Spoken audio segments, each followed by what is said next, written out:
That's right. Bear down, Bears fans. It's time for another edition of the Chicago Bears podcast, Bears Banter, powered by Second City Gridiron. Bill Zimmerman with you. And we are back this week. Sometimes you just don't want to hit record, but you got to hit record because, well, you decided to do a weekly podcast during the Bears season. So we are going to talk about this loss to the Minnesota Vikings. This really, really gut-wrenching loss for a couple particular reasons. We're going to get into it. And then we're going to have a conversation with Patrick Maher of VSiN's. Of course, if you've listened to this podcast throughout the years, we do Patrick Maher on this show every year because he is a huge Detroit Lions fan. He is plugged into the NFL, great in terms of analysis of the NFL. He knows Ben Johnson really well after watching every Lions game the last 3 years. We're going to talk about the Bears. We're going to talk about the Lions because the Lions have a lot of trouble on their front as well as the Bears and the Lions get set. The Ben Johnson Bowl here coming up this Sunday. But before we talk about that, we are going to talk about the Chicago Bears loss to the Minnesota Vikings. And I want to get into Caleb Williams because here's the panic button and here's me. My hand is right over the panic button. I haven't pushed it.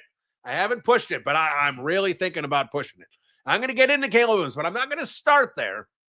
I want to get into a lot of the other pieces of the team and kind of what I saw because and I said this on Twitter, and I said this in my Hot Take Tuesday article at Windy City Gridiron about, it took me a while to figure out exactly what I was so upset about with this loss. Because when I was kind of going through it, like before head hit pillow on Monday night, I realized I really wasn't upset that they lost. Like I kind of shrugged my shoulders that they lost. They played a Minnesota Vikings team. I thought they were going to win, but I thought they were going to win because J.J. McCarthy was making his first NFL start, and it was his first NFL start on the road, and I expected him to struggle, which he did for 3 quarters. And had the Bears kind of buried them when they had the opportunity, J.J. McCarthy's fourth quarter would have been considered he played better in mop-up time after the Bears had a 3-score lead, because that's what they should have had. So I thought the Bears were going to win, but they lost to the Minnesota Vikings. That happens. That's a really well-coached team with a lot of talent on the football field. Bears, I am not expecting big things from the Bears this year. I'm just expecting the Bears to be better. I have said I'm not assuming they make the playoffs. I did have them making the playoffs, squeaking in, but that's just how it broke. And I just had them with 9 wins, a team that's going to be right around 500. Big things for me is minimum 11, probably 12, 13 wins. I don't think the Bears are going to get there. Their schedule's too hard. They have a long way to go. So I was not upset that they lost. Ben Johnson made a mistake. Yes, he told Cairo Santos to blast it through the end zone. Cairo Santos doesn't have the leg to do it. And here's the thing. He said, you can't kick it out of bounds. You get the ball at the 40. Well, touchbacks are no longer the 20 or even the 25. They were the 30 last year. Now they're the 35. So there is no difference when you need to get the ball back of having the Vikings start with the ball at the 35 or having them start it with the 40. So Cairo Santos should have blasted that thing into the stands and kicked it so far out of bounds. But Ben Johnson, not thinking in that way, told him to kick it through the end zone. And Cairo Santos doesn't have the ability to do that consistently because his leg stinks. We know his leg stinks. I'm sure Ben Johnson knows his leg stinks. So he can pin that on Cairo Santos because he told Cairo Santos to do something and he failed to do it, which he said in the post-game press conference. But he also then followed that up and said, I made the wrong decision. So I like that accountability from Ben Johnson. Not there in the moment, but it was there the next day. That goes a long way with the players. That being said, Captain Cairo does not have the leg at an NFL level anymore. Like, put it this way. The Jaguars kicker kicks a 70-yard field goal in the preseason. That is him kicking the ball through the uprights from the 40. Now, Cairo Santos is kicking it from 5 yards further back and can't get it out of the end zone. And Cairo Santos gets a full running start. And the Jags kicker, Cam Little, just has 3 steps, and then he kicks, and he can kick it 70 yards through the uprights. So Cairo Santos, the extension was questionable in the moment, and it's even more questionable now as he misses the field goal. He's just not accurate in the 50s. We can go through this all day. Oh, well, he hit this 50 and 51. No, you got to be able to hit 55, 57, 59. Chris Boswell for the Steelers hit a 60-yard field goal to win that game. Like, he doesn't have the leg. So for me, Cairo Santos, excuse me, isn't very good. Yeah, nails from inside 40, great. We don't need that. We need some leg. We need some power. He doesn't have it. We're stuck with him at least for this year. Tory Taylor, this is why you don't take a punter in the 4th round. I said it in the moment. You know, it was a wild overassessment of this roster. There were several players that could have been had in the 4th round. Tory Taylor was awful, just awful last week. Line drive kicks. There's no hang time. Gets a kick blocked. He's too slow getting the punt off. Patrick Maher said that last year. Says he has to speed up his process. He hasn't sped up his process. He is slow getting the ball off. It's not great with Tory Taylor. Maybe it's going to get better, but the guy's 27, 28 years old, whatever he is now. Like, come on, Tory. You know, you spent a 4th round pick because you thought Tory Taylor was going to be the best punter in the league for the next 10 years. Tory Taylor is not a top 10 punter in the league. That is a waste of resources. And the man has drafted 2 punters in 3 years. I'm trying not to make this a pile on Ryan Pohl's podcast because there's plenty of other things to talk about. But special teams certainly contributed to the loss. Both Cairo Santos and Tory Taylor were terrible. Ben Johnson also made that mistake. But I will say this. Watching Ben Johnson's offense, while it didn't look great in execution, especially the run game, and especially Caleb Williams in the second half, watching the All-22, I was very encouraged with Ben Johnson's offense. Now, the running game, the run scheme, that needs to get figured out. That needs to get cleaned up because the Bears don't have a lot of elite run blockers. They have elite pass blockers on that front, but they don't have a lot of elite run blockers. So that scheme really needs to work. And I was pleasantly surprised with how DeAndre Swift ran. I mean, he took his shoulder into players. Like, he ran with some authority. I was very pleasantly surprised with Swift. I know the numbers weren't there at the end, but if Swift runs that hard and they get that scheme working better, hopefully the passing game works better. But where I was really happy with the passing game, and it's more concerned with Caleb Williams, which we're going to get to, was Ben Johnson's passing scheme. There were a lot of receivers open. Like, when Caleb Williams figures this out, that's going to look a lot better than it did because there are open receivers to be had. Caleb Williams needs to see it, rip it, and get this offense moving. And he did not do it enough. He did it occasionally, but he did not do it enough. Relied on checkdowns too much. Relied on scrambling too much when there were opportunities to work the ball down the field. So Ben Johnson's offense looked really good. So I was really pleased with what I saw with the All-22 watching that passing scheme. But there are certainly some concerns. Jonah Jackson looked dreadful. Looked like he should not be on a football field, an NFL football field. He looked like he did not belong. He looked like the guy that was in the LA Rams last year who got benched for a rookie and didn't see the field again. That's what Jonah Jackson looked like. He did not look like the guy from the Detroit Lions a few years ago.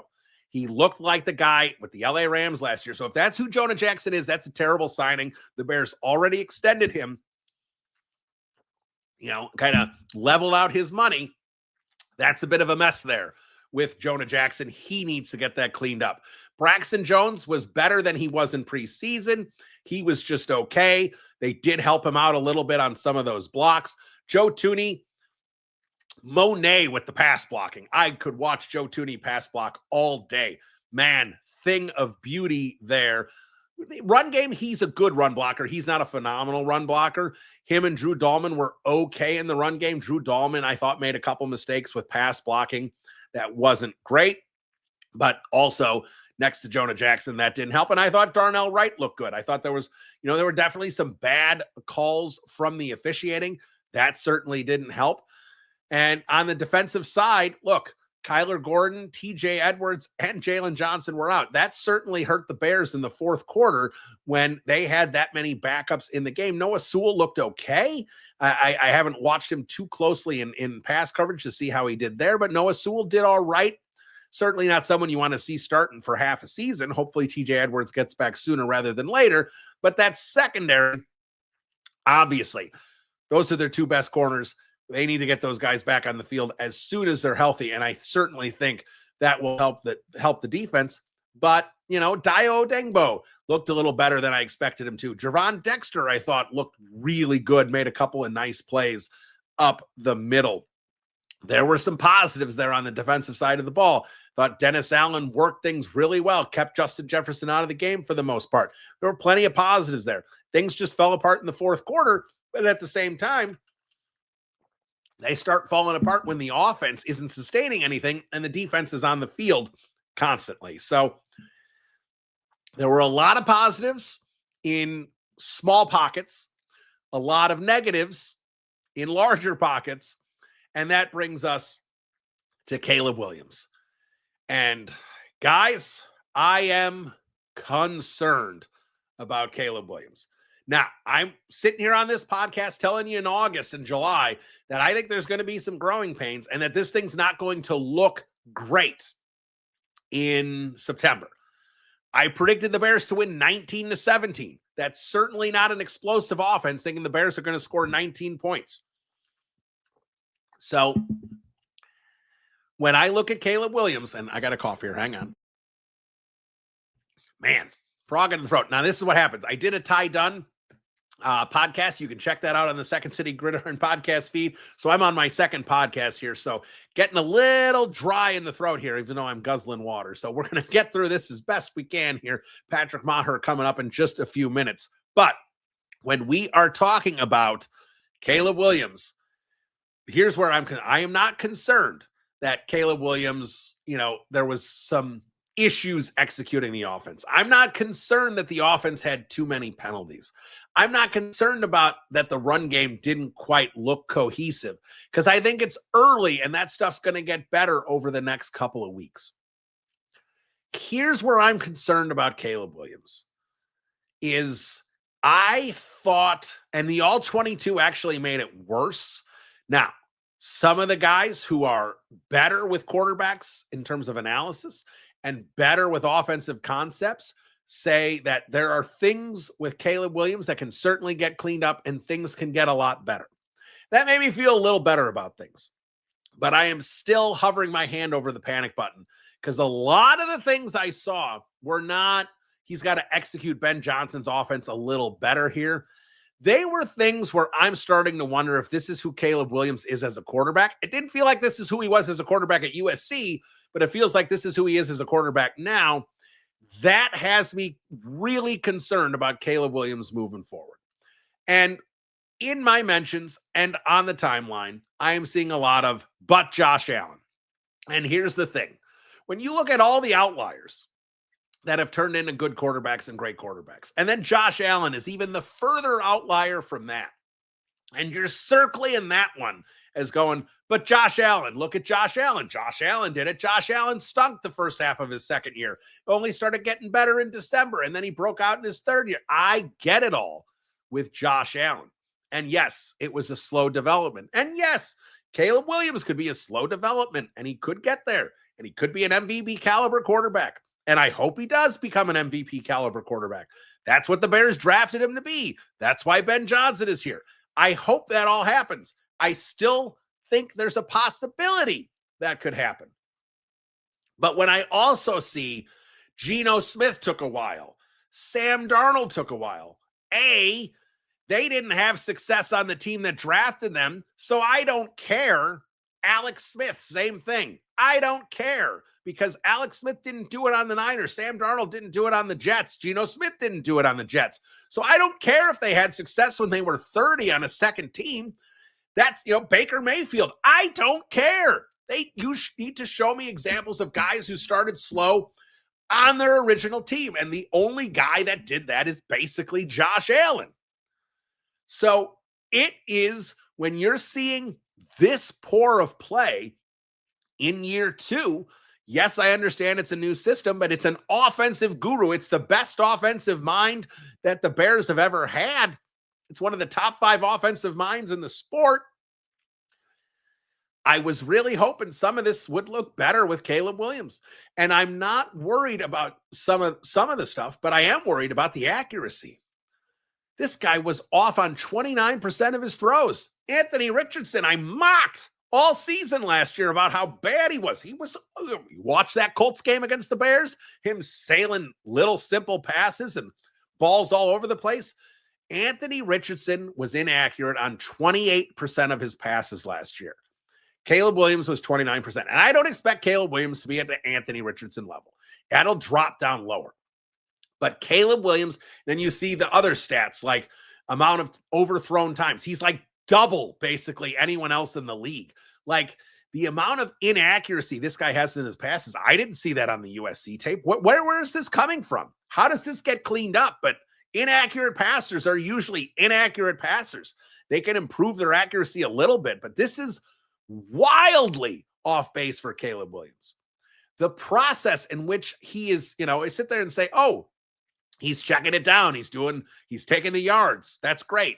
Kinda, because yes, he needs to check the ball down, and he did, and that's great, and that's fine. And that's the reason they scored a touchdown on that opening drive. It's because he checked the ball down and he got some yards. That's great.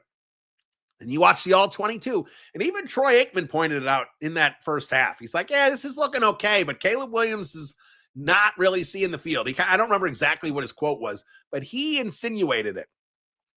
And then you watch the all 22. Guys, DJ Moore is open the whole game. Just open all game long. And he didn't get enough targets. DJ Moore with more targets and accurate throws is going to have 175 receiving yards. He was that good. He was open all over the place. Olamide Zaccheaus open all over the place. Rome Odunze was getting open. Ben Johnson was scheming receivers open all over the place with good spacing and good progressional reads in terms of going from receiver A to B to C to get through those progressions as quickly as possible. And Caleb Williams wasn't seeing it. And if he was seeing it, he wasn't confident in terms of releasing that ball and letting it rip.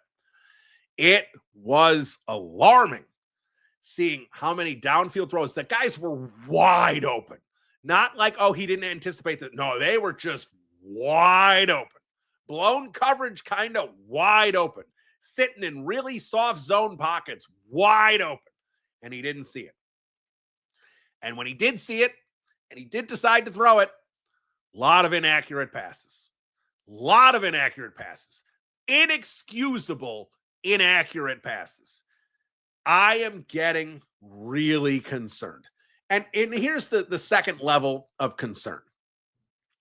Caleb Williams is wildly talented. One of the best pure talents that the quarterback position has ever seen. But you also have to be able to play the quarterback position. Now, because Caleb Williams is so wildly talented, I don't think he can fail at the NFL level. I just don't think it's possible. I think he's too good for that. But I am not interested in having a quarterback like Kyler Murray. And you might sit there and be like, I think Kyler Murray's pretty good. He is pretty good. I am not interested in the Bears having a quarterback who may or may not be good enough with Ben Johnson. I don't want to sit here each week and going, is Caleb Williams going to be good enough this week to win the game? I don't want to be going season to season being like, is this the season that Caleb Williams breaks out, throws for 4,400 yards and 40 touchdowns? Cardinals fans are still open for it. They still think, this could be the season Kyler breaks out. Been in the league like 7 years, man. That's who he is. It's not changing. Caleb Williams needs to be a top 10 quarterback, maybe a top 5 quarterback in the league. With Ben Johnson, that's the expectation. That Caleb Williams and Ben Johnson together are a no doubt about it pairing that can win a Super Bowl with the right people around him. That's the expectation for Caleb Williams. The expectation is not he's Tua, he's Kyler Murray, he's good enough for a second contract, but then the Bears are going to be winning 8 to 10 games a year. I'm not interested. I'm interested in having the right people in place finally at the most important spots, and the Bears start truly competing for a Super Bowl. That's my baseline. And if Caleb Williams can't get there, then I am concerned because I don't need another 10 years of Jay Cutler. You know, my theory on Jay Cutler is he was the cutoff quarterback. If you had a quarterback who was better than Jay Cutler, then you had a good enough quarterback. And if you had a quarterback who was worse than Jay Cutler, you didn't have a good enough quarterback.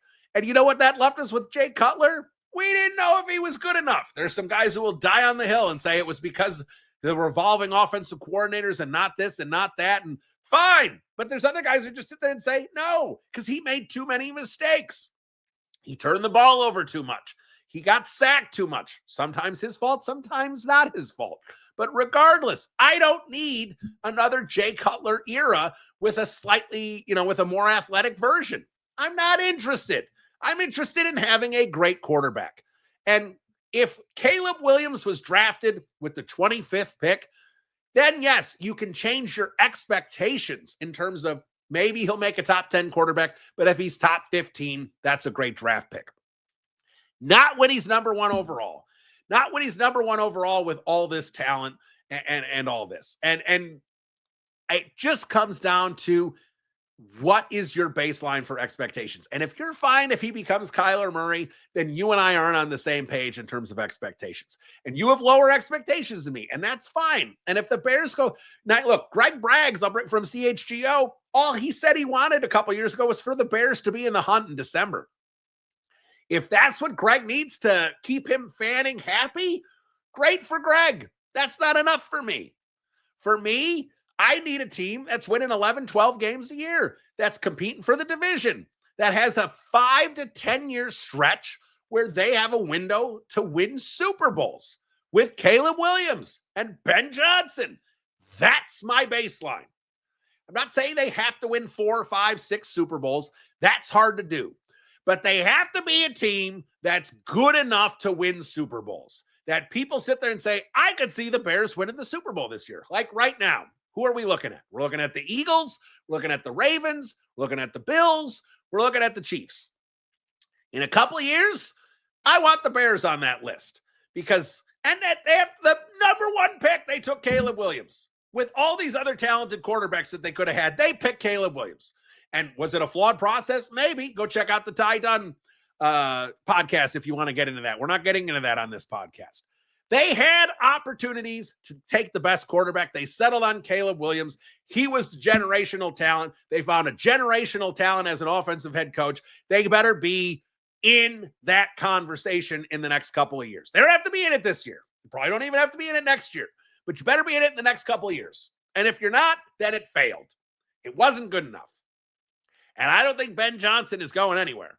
So if it doesn't work with Caleb Williams, he's going to bring in someone else. And hopefully it'll work with them.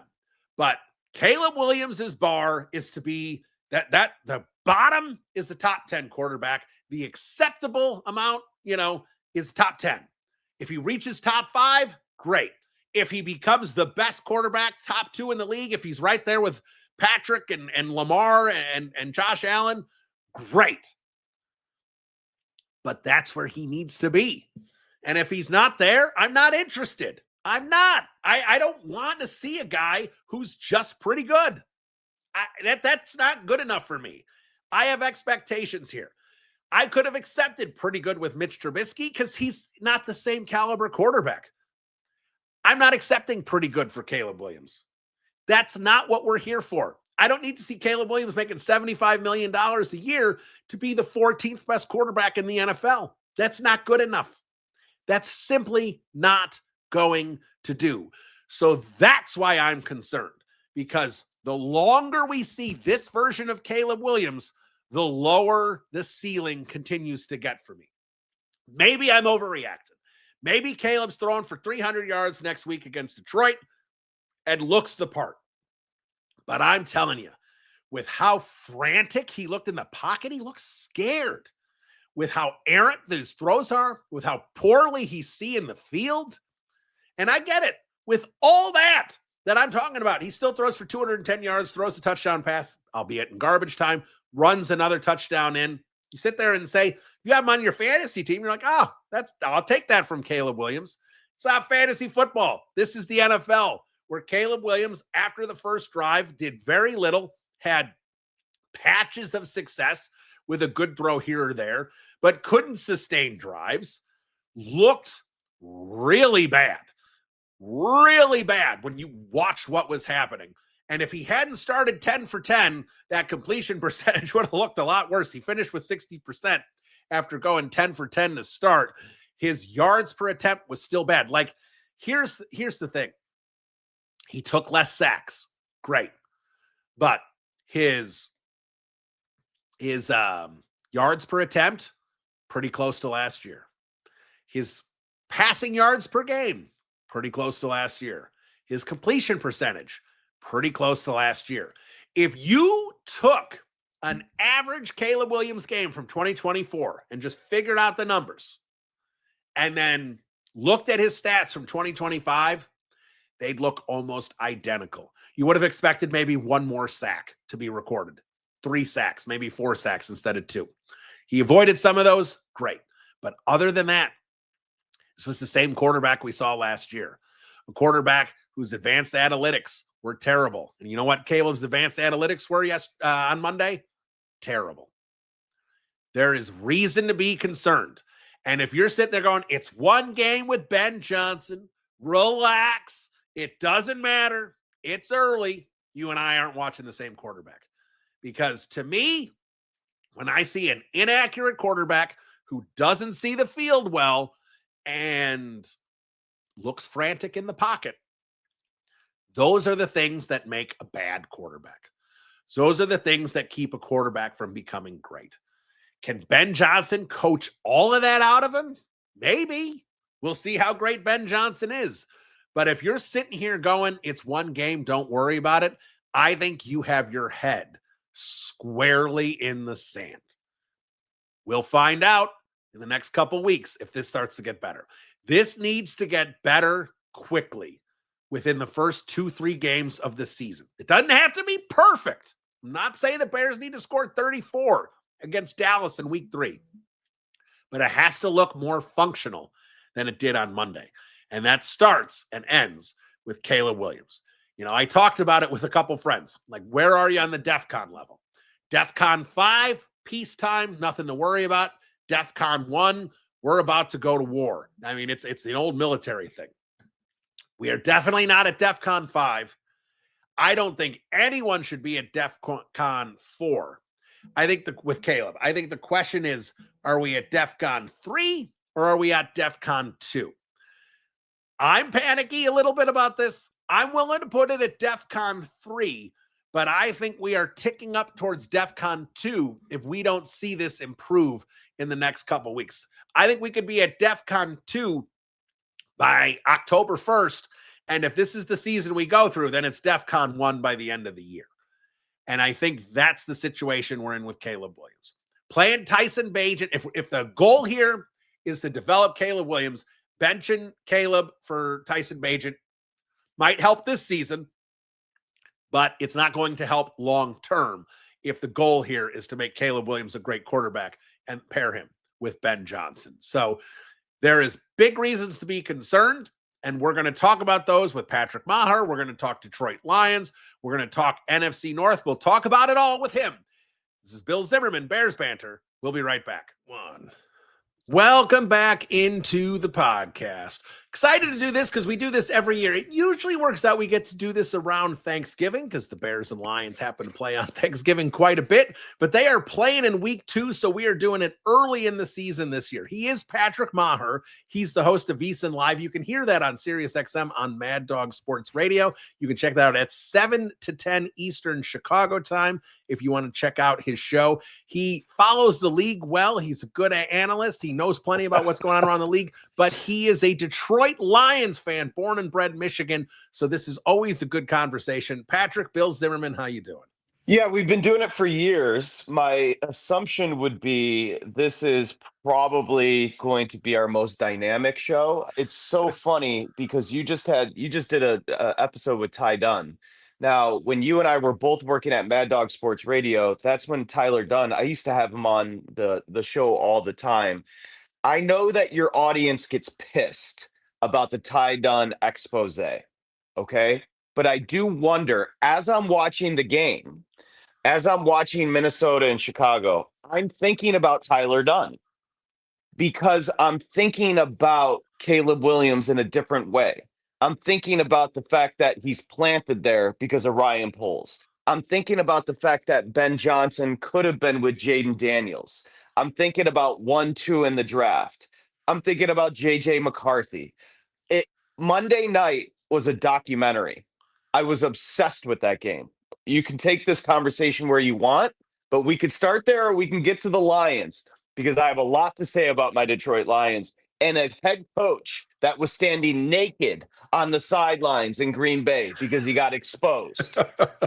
We're going to talk about the Lions because I want to get into that because I checked the Twitter search bar on John Morton, and the Lions fans were having a full spin out about the loss of Ben Johnson. So I want to get into that. But yeah, let's start with Monday Night Football. That's fresh. That's what just happened. This is a Chicago Bears podcast. So before we get into all the layers about Caleb Williams, what was your opinion about what you watched on Monday Night Football from Caleb Williams? Just what was your reaction in terms of what you saw on the field? Well, first off, I couldn't wait for the game. I was bored to tears with Ravens Bills. I mean, it's mission impossible. It's flashy. We've seen it before. Rinse, repeat. I know exactly what I'm getting from Lamar Jackson and Josh and Allen are top 10 guys of all time. I don't care about that. I want the 22-year-old quarterback, Minnesota. I want the second-year redemption story, Caleb Williams. I want the best play caller that's ever done it, and Ben Johnson. The game itself, of course, you saw North Carolina scripted touchdown on their first drive. They didn't do anything. You saw 15 plays from Caleb Williams, scripted, incredible. Then it was a disaster. I think the biggest takeaway for me is O'Connell and then, of course, JJ. It's almost like if he had played well the whole entire game, it's like, okay, he's a first rounder. He played so horribly, I'm talking McCarthy, for 3 quarters to mentally, who cares what he does physically? They all have skill. To mentally do what he did in the fourth quarter, you might have something there. That juxtaposition from McCarthy doing what he did in the fourth quarter to Caleb Williams going the other way that's theater. That's theater. McCarthy innately showed you something. I think Minnesota's a very good team. I think there are 3 teams in the NFC North that can win a Super Bowl. I'll begrudgingly put the Lions in there. The Packers are absolutely a Super Bowl team. Unfortunately. And do not sleep on the Packers are. Excellent. I had the Packers as a Super Bowl team before Micah Parsons. Look at the on-off stuff with Parsons. They're absolutely a Super Bowl team. Minnesota with that defense is the Super Bowl team.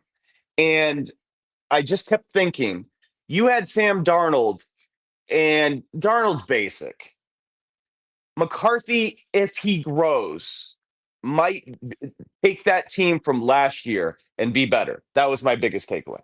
Yeah, and I don't disagree about any of that with JJ McCarthy. I thought the Bears were going to win that game based on JJ McCarthy first start on the road.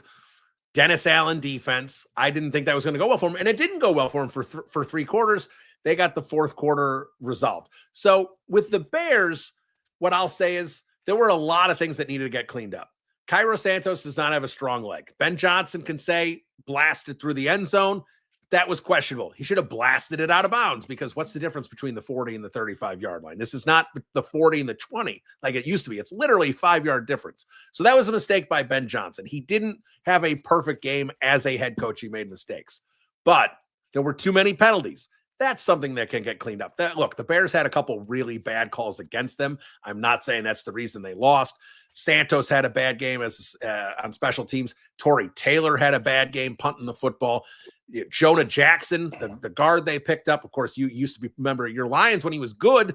Disaster last year with the Rams. Looked like the same guy that was on the Rams last year. So there were issues that need to be cleaned up. The run game, which, the Ben Johnson run scheme, you had a lot of hope for. That didn't work out too well. One thing I was highly encouraged at, and then I'll tell you what I was discouraged at. Highly encouraged.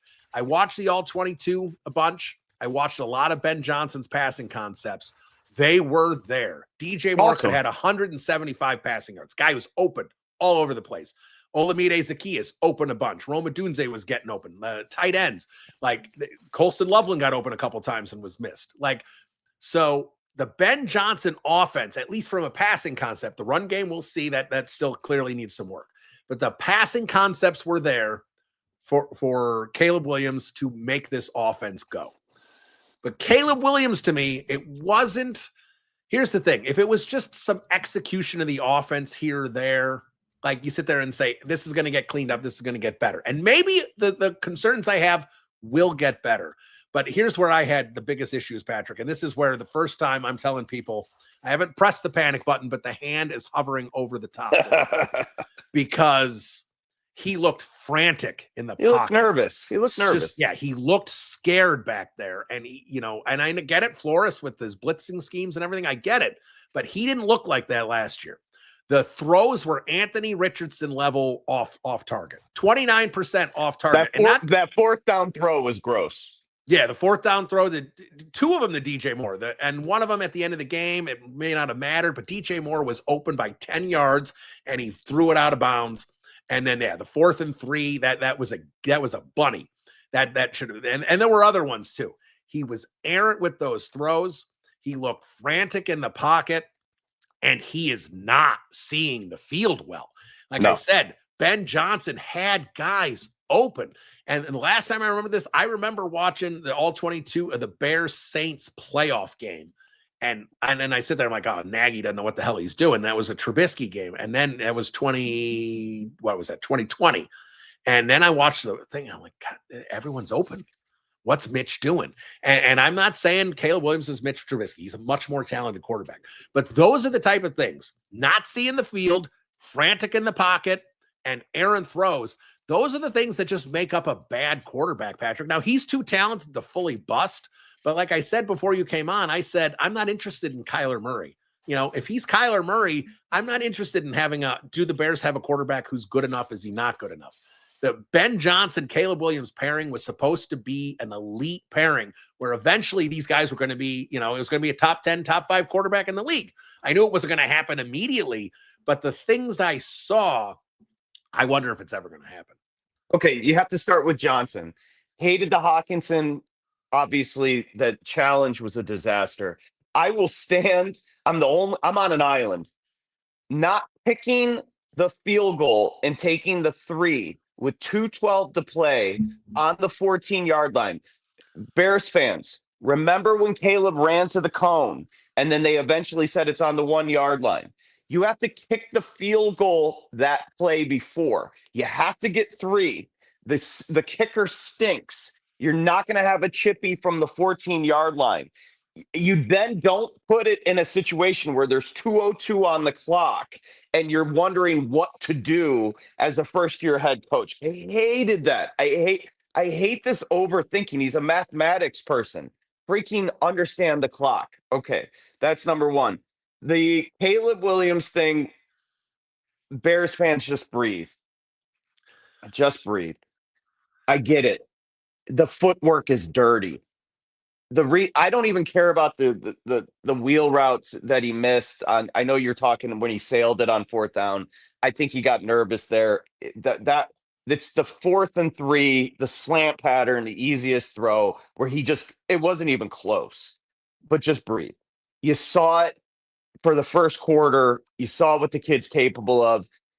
He still held on to the ball a little too much, but when he did, he was picking up chunks of 15 yards with the run. He's a plus athlete. Just breathe. He'll be fine. Ben Johnson is not good. Look what happened to Jared Goff when he wasn't there in one game. He's great. They're going to be fine. You're always going to have the problem because Jaden Daniels might be the 5th best quarterback in football right now. You're always going to have that issue. We should probably get to, I'm sure, what you discussed with Ty Dunn. And that is stuff that on Mad Dog Sports Radio, I'm going to take calls from people talking about the fingernails. I'm going to take calls from people talking about the crying, the innate stuff. I don't know the vast difference between McCarthy's vibe and Williams' vibe is alarming. I don't know what the teammates think of Williams. Maybe you can help me. Yeah, and I don't honestly, I don't have a clear answer about that, because the one thing, and I've mentioned this a couple times, and I don't want to spend too much time on the Ty Dunn article, but it does fit into some of the conversation we're having here, is so Matt Eberflus gets fired last year, and DJ Moore on an interview with The Score, when they said, what do you want to see in the next head coach?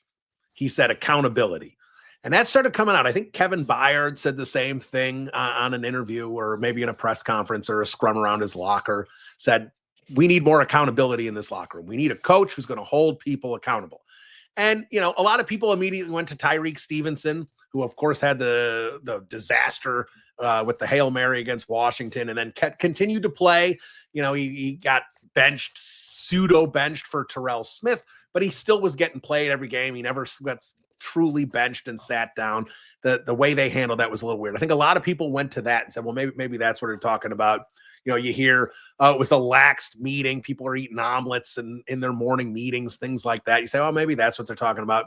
But then this Ty Dunn article comes out, and basically where the Bears just gave a royal throne to Caleb Williams and let him sit atop it, and didn't push him on anything. And to me, and I'm making my own jumps on this, that when the players are saying they want accountability, and then an article like this comes out that says the coaches weren't really holding him accountable, I think it may have been directed largely at Caleb Williams. 100%. So I think, now again, Ben Johnson is, that January when he was hired, he's an offensive coordinator. He's not a leader of men. That's why they should have hired Mike Vrabel, all that stuff. I think that's BS. I think that's already out the window. And at the same time, I've heard that Caleb Williams and Ben Johnson are on the same page, and Caleb Williams is putting in the work. And if that is true, and Caleb Williams is putting in the work, and Ben Johnson and him are going to get on the same page, that the players will respect that, and that'll start being reflected through the rest of the locker room and throughout the season. So in terms of where he is with his teammates, I don't really know, because I think there was a false bubble put up and everything was hunky-dory. Bears are losing in a 10-game losing streak, but everything's hunky-dory. We knew that wasn't the case, and now we're starting to see that potentially some of the warts were there with Caleb Williams as well. So I do think, look, if I'm being totally honest, I do think when you're talking to a bunch of coaches that were fired, who quarterback in a Seth Wickersham book says that nobody taught me how to watch tape and I had to watch it on my own, they're going to be defensive, and they're going to come out kind of swinging a little bit, and I think that's what happened. But when multiple sources are telling the reporter the same story, yeah, it could be a little loaded in terms of one direction, but there's truth there as well. So Ben Johnson, yes, he's got to clean up the offense. He's got to clean up things on the field, but there is definitely a culture, and I think he's been working on it since he got there in January, that the Bears also need to correct. And I think Ben's the guy to do it. Okay, forget Caleb.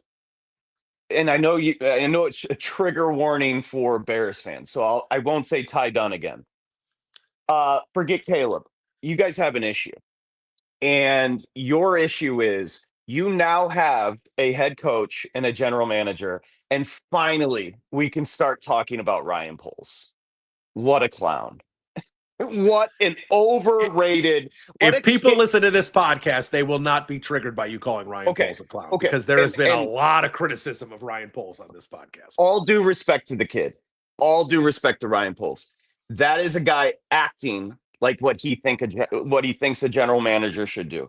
I've texted you a million times. There is not a bigger podcast in the world than Part of My Take. Ryan, come back to me. You're an NFL franchise. There is no need for brand extension. What are you going on Part of My Take for? Go do your effing job. Grow up, kid. And this concept, the Sabbath, I thought the dyslexia, all the stuff about Caleb, you created that by how you brought Caleb into your organization. You created the sense that he doesn't have to listen to the coaches. That energy was already there. The idea that you're undermining other players because you already had your mind made up, like this concept that there was even a Fields debate, were we going to keep him or are we going to take Caleb Williams? You had a one-track mind to go Caleb Williams, and to not do your due diligence on Daniels, on May, and undermine it shows you have a dude that's stunted running your organization. Now you bring in, you just nailed it, a nerd that people wondered, could he, Ben Johnson, lead men? Ben Johnson is going to be the de facto general manager and the de facto president and coach of that team. It's just going to take some time. That's my take after the Dunn story. Obviously, and again, my apologies to Ryan Poles. I'm sure he's a nice guy.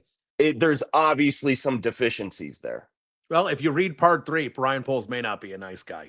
Like literally a story that he Oh, fired. please tell me. There is a story in part 3 that a scout called Ryan Poles from the emergency room because his wife had gone into labor, and Ryan Poles fired him on the phone. Or basically said, when you get back, we're going to have to talk about your job performance, which let me just say this. You're Ryan Poles, you're running Texas, you're running Michigan.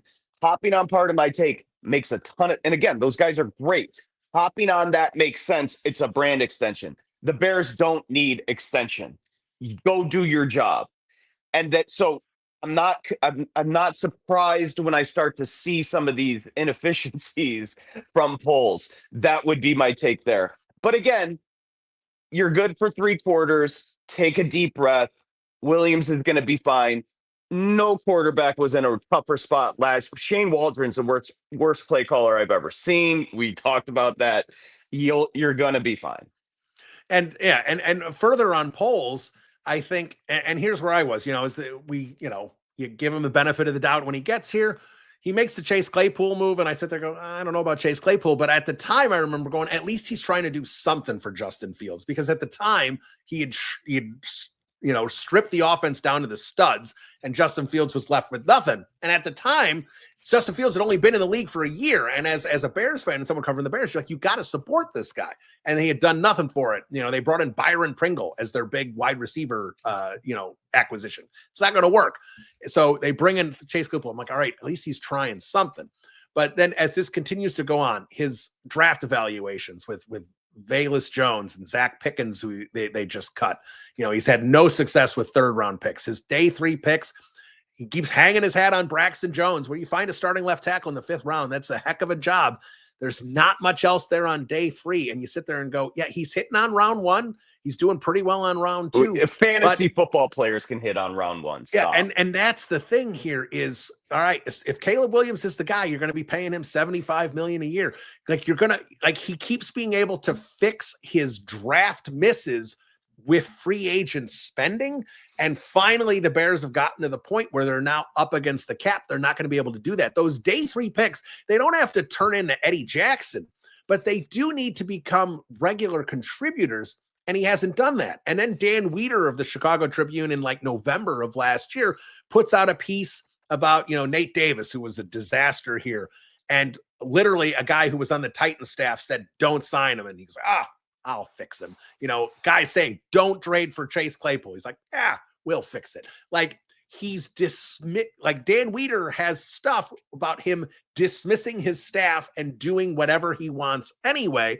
So when the article comes out that Ryan Poles is dismissing scouts and saying basically Caleb Williams is great and trying to laugh the other quarterbacks off the screen, it jives with what we had previously heard about. So you've got a general manager who I think questionable decisions in the draft, not listening to his staff the way he probably should, and also apparently keeping the football operations on eggshells with how he's fired a lot of people and smiles to their face and then fires them behind their back. There's a lot of dysfunction in football operations. So that's where you sit there and go, well, this is Ben Johnson's show. And I agree with you. I think this is Ben Johnson's show. I think this is and I'm not saying it's Andy Reid and Patrick Mahomes, but I'm bringing up the Chiefs as an example. That's Andy Reid's show. He's got final say on things. I think Correct. that is the structure. The Bears haven't said that. I know they're like, oh, they like to use the word collaboration. But I think, yeah, this is Ben Johnson's show. He's making decisions. And I talked to you about this before the interview, so I'll bring it up now. Rick Smith, Ben Johnson's agent.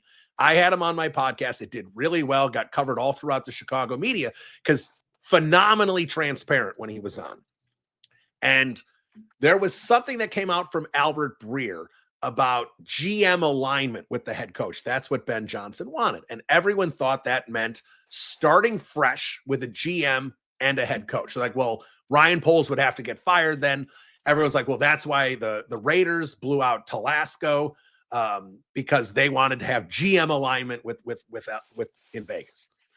And then I had the agent on. I said, so is that what GM alignment meant? He said, no, that's not what GM alignment meant. He goes, general managers fall in love with their guys. Free agent signings, draft picks, whoever it is. They love their guys and they want to stick to their guys. GM alignment is the GM and Ben having the same vision where a GM is okay getting rid of his guys. To me, when I heard that, I'm like, Ben Johnson's running the show and wants to be able to tell a GM, no, this guy stinks, get him out of here. That's what that was to me. And that's where I was just like, GM alignment this is Ben's show. Looked like a different operation. Forget the fourth quarter. That's learning as you go. Sometimes you forget the box score. You have to go by feel.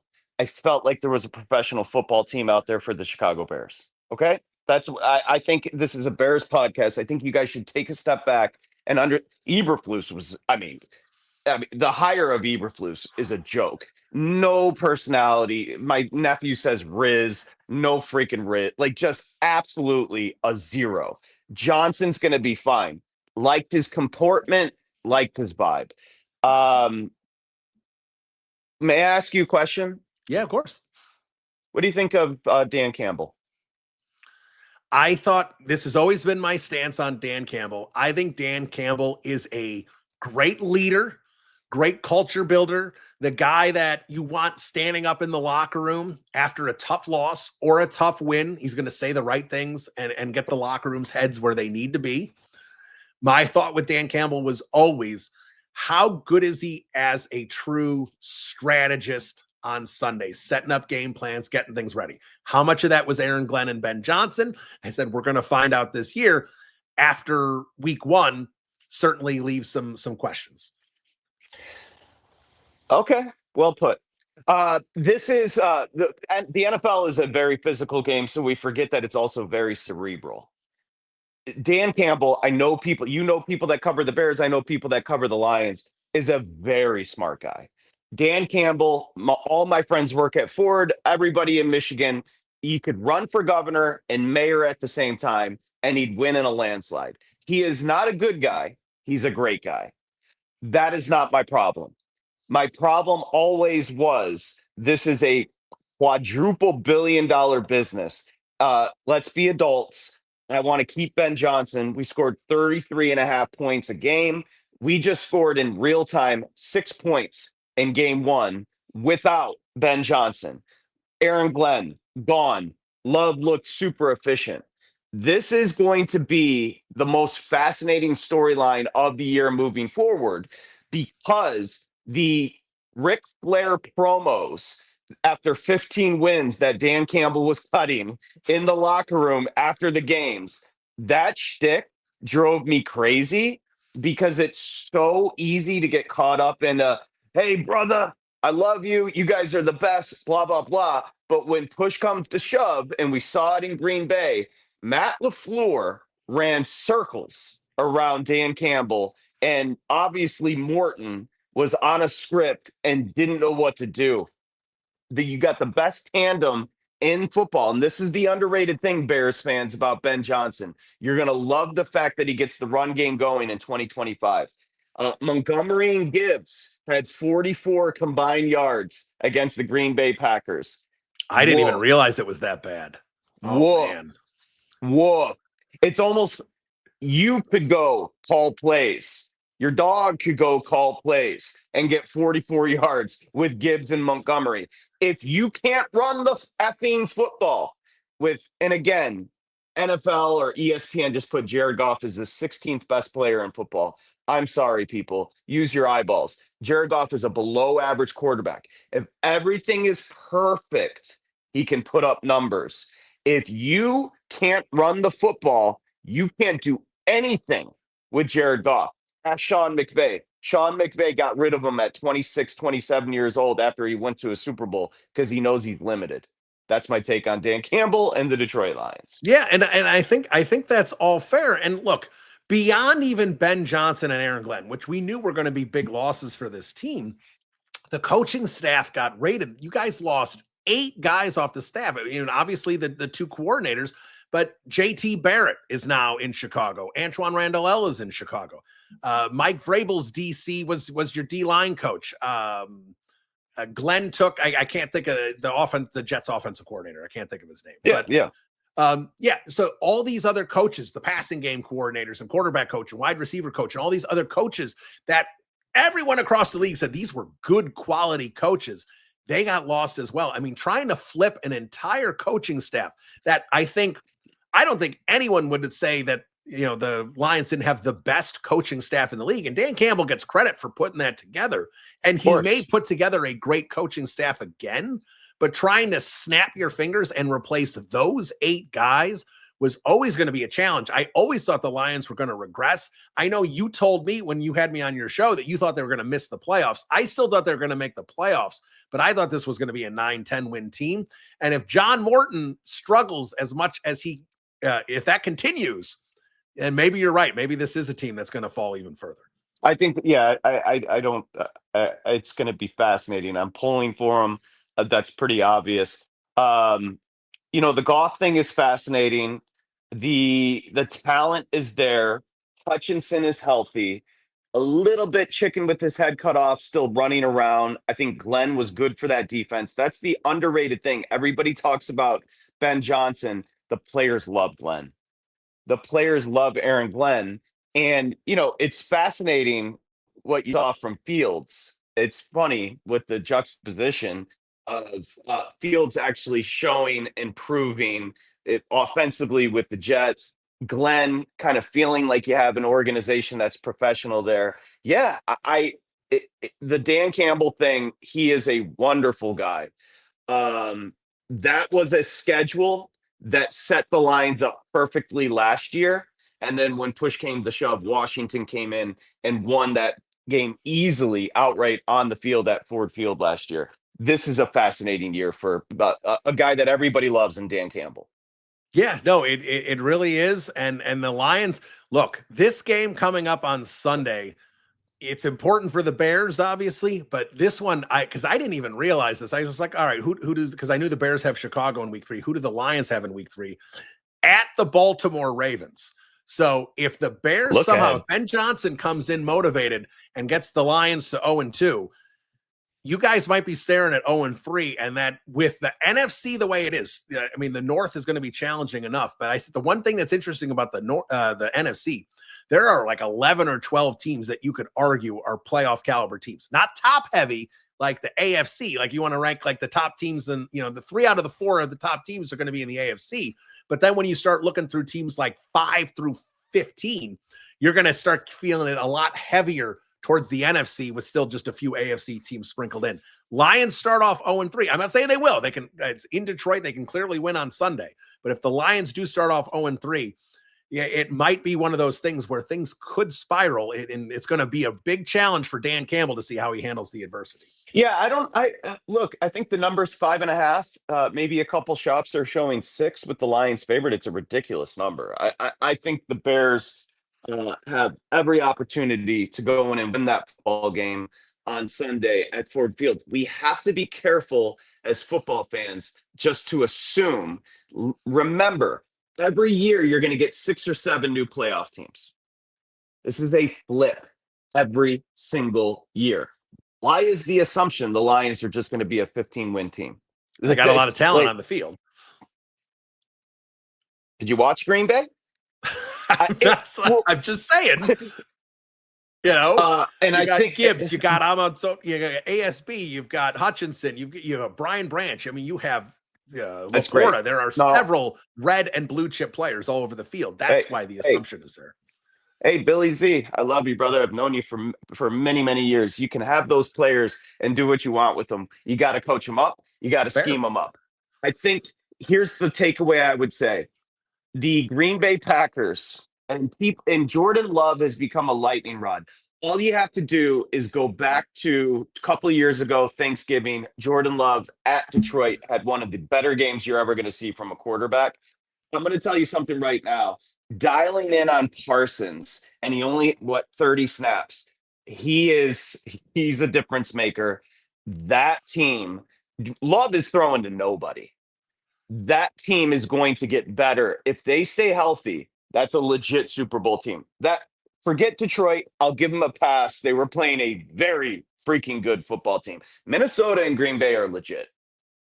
Yeah, no, they're legitimately good. And the Parsons move, look, there's a lot of parallels with the Parsons move to the 2018 Bears. That 2018 Bears roster had obviously personnel's a little different, had the excellent defense and win 12 games with Mitch Trubisky. And Jordan Love, nobody, even people in Chicago, would say that Mitch Trubisky is better than Jordan Love. If you have the 2018 Bears with Jordan Love instead of Mitch Trubisky, that's a team that is going to be a serious contender and a contender moving forward.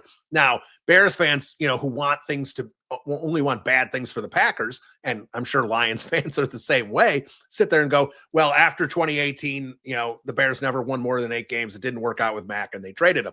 And so the same thing's going to happen with Parsons. No, that's not necessarily true. Because like for the Packers history, you can look at Reggie White when they brought him in and won a Super Bowl. And that's where you can have the same alignment there with Parsons. So I think the Parsons move is a huge deal. That Packers team to me was a team with a ton of red chippers and not really any blue chippers. Then you bring in a guy like Parsons that elevates everyone around him. The Packers, I hate to say it as one of those, as someone who, I want the Packers to win 4 games a year, of course, but the Packers are a legitimate team. I think the Parsons move made them the best in the class.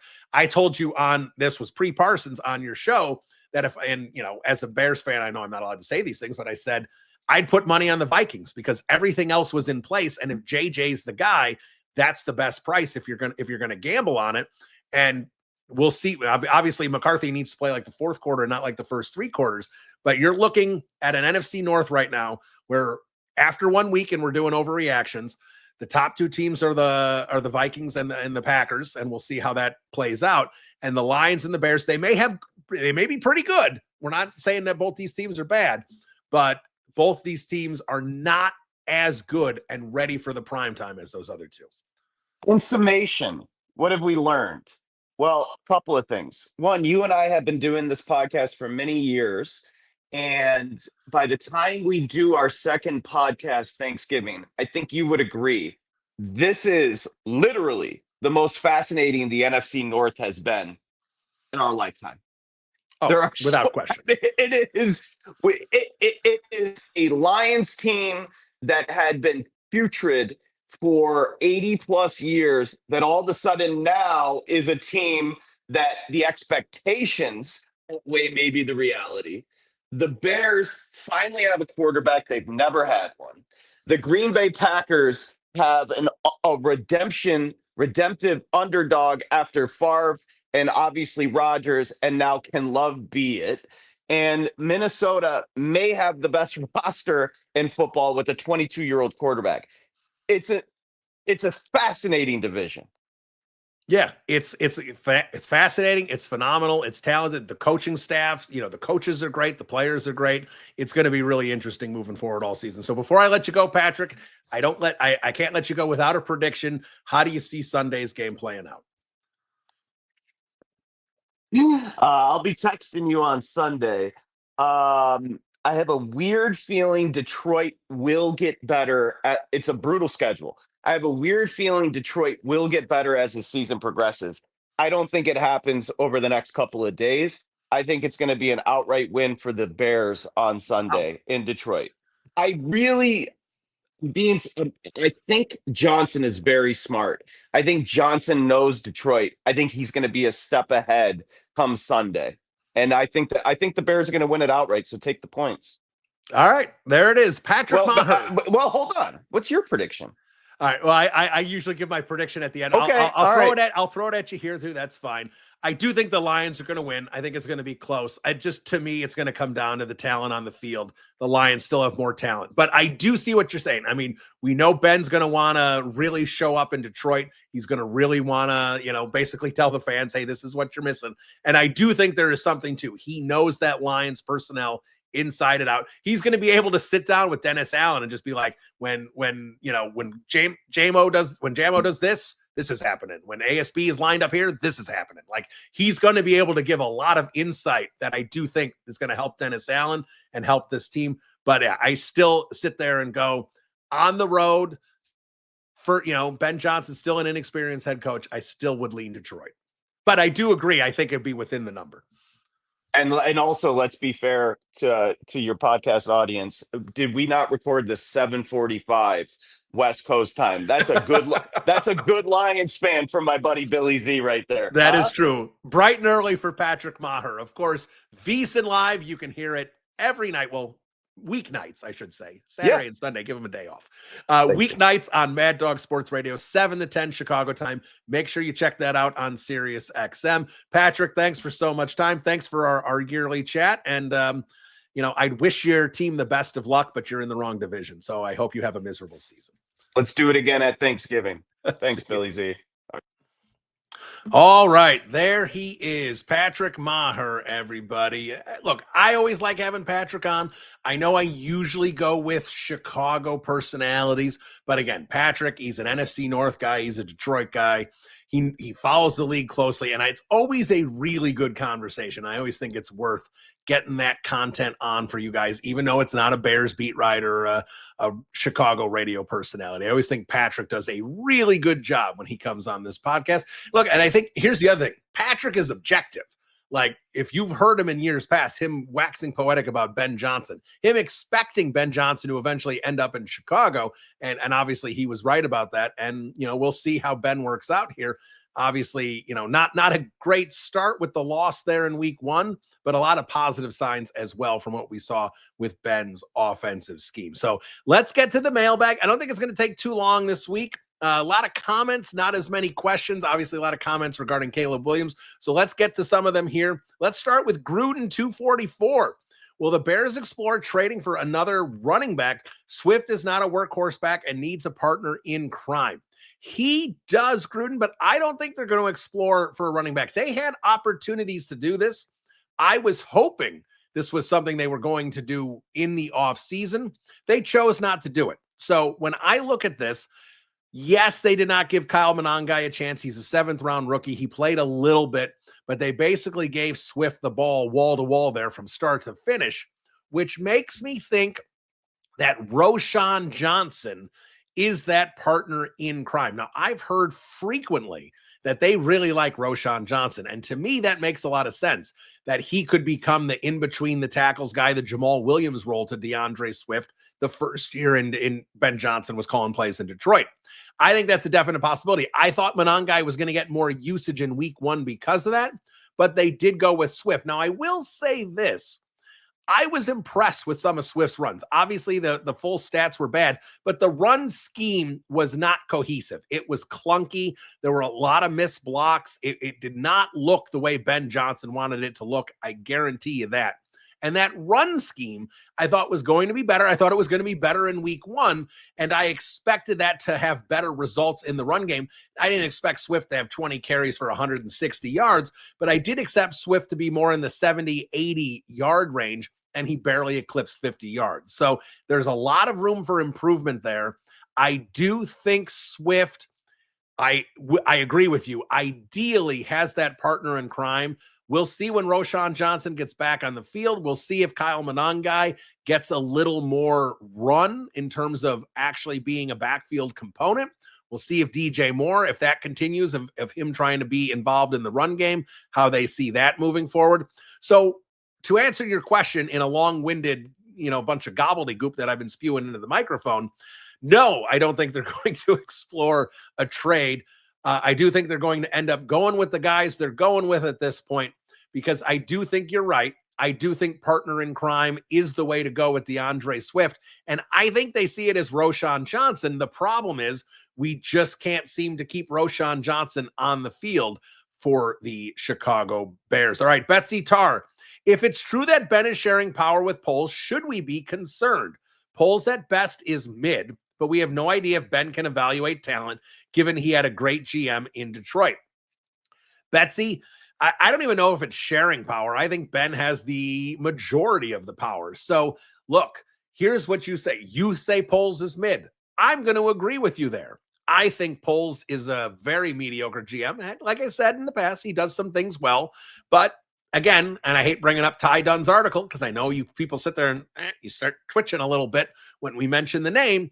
But at the same time, there were things brought up there that should give you more concerns about Ryan Poles. And again, if you want to blow off the stuff about Caleb Williams because it's coaches with an axe to grind, those sources in parts 2 and 3 on Ryan Poles were not ex-coaches with an axe to grind. He stated specifically in there that they were current employees at Hallis Hall that were in those rooms where Drake May was laughed off the video and Jaden Daniels wasn't really considered, and the way he's handled firing coaches and changing personnel or firing scouts, I should say, and people in the football operations department. There are concerns there about Ryan Poles. So there's nothing in there. You want to ignore it all, that's up to you, but there's nothing in there that would make you think more highly of Ryan Poles if you already think he's a mediocre general manager, which I agree with you. I wouldn't have given him an extension.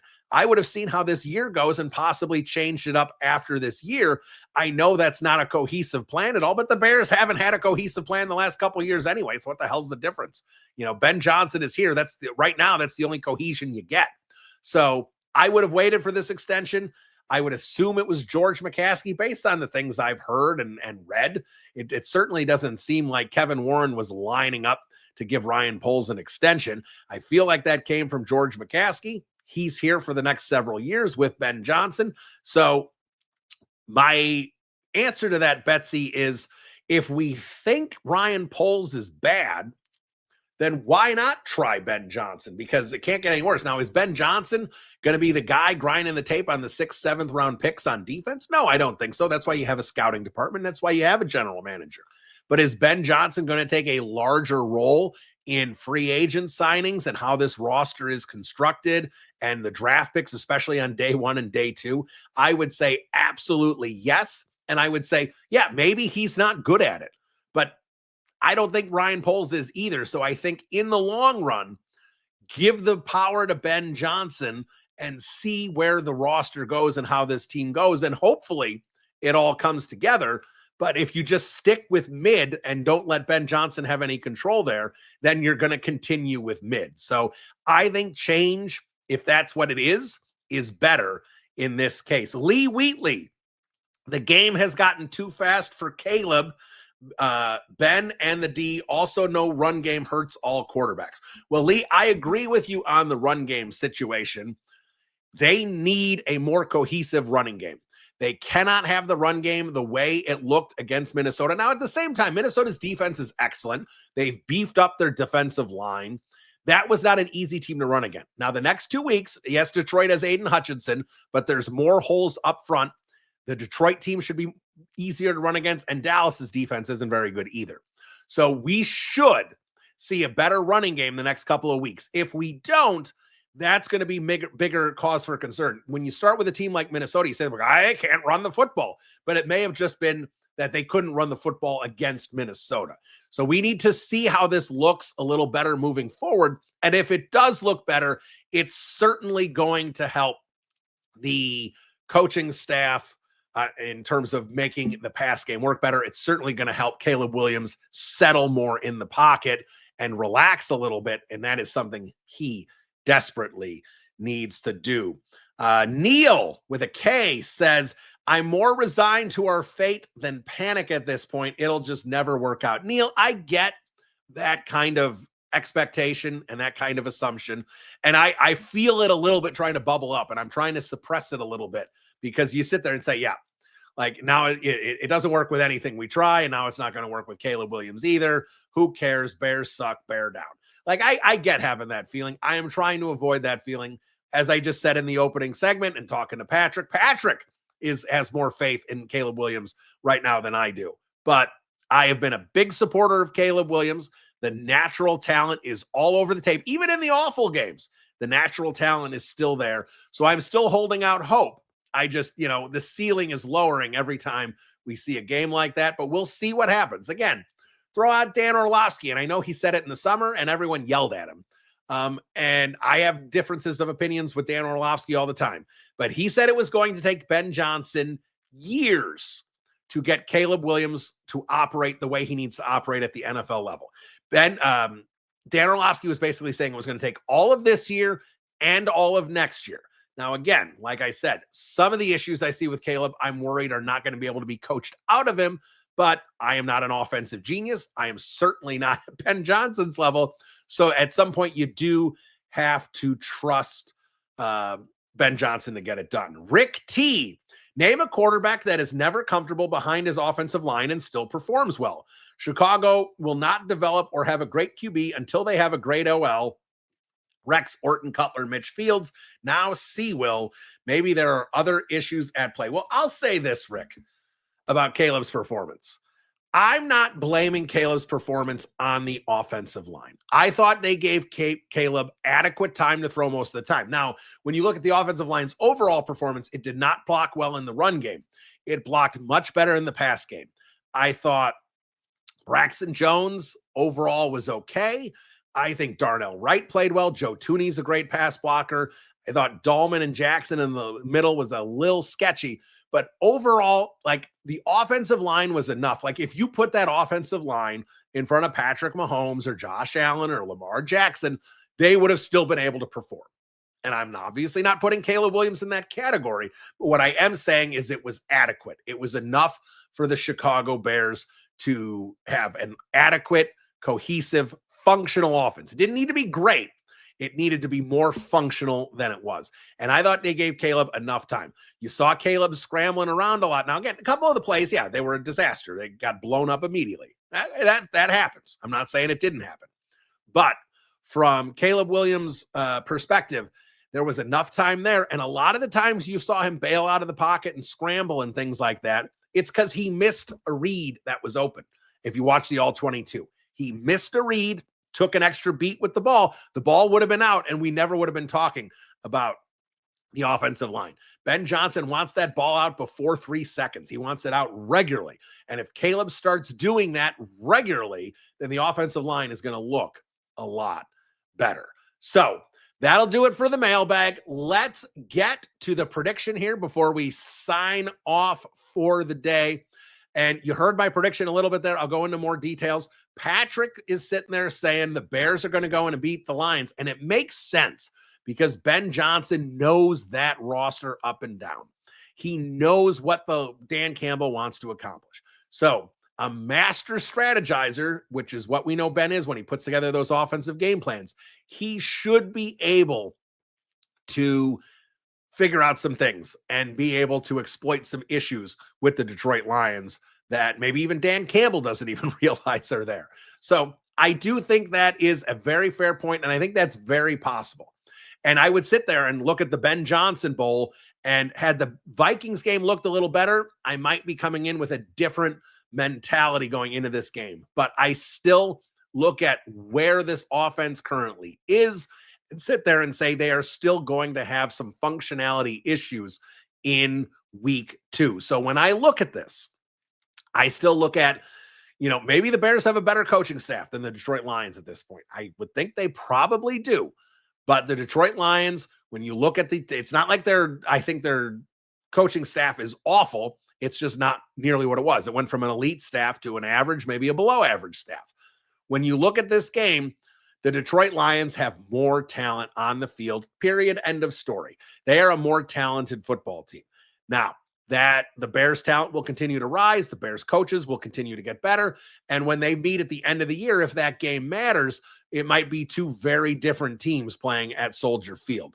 But right now, I think the Detroit Lions, just based on talent alone, and that the fact that the game's going to be in Detroit, I think you have to lean Lions on in this one. Now, again, point spread's kind of hefty there. It's in that 5-6 range. If you're going to bet the game, I would bet the Bears to cover. I'll do my prop bets like I do every week. Went 3-0 last week on prop bets. That's a nice start coming off of last season. So when we look at this, we got to look at it fairly. We got to look at it objectively and say the Detroit Lions at home are a better football team.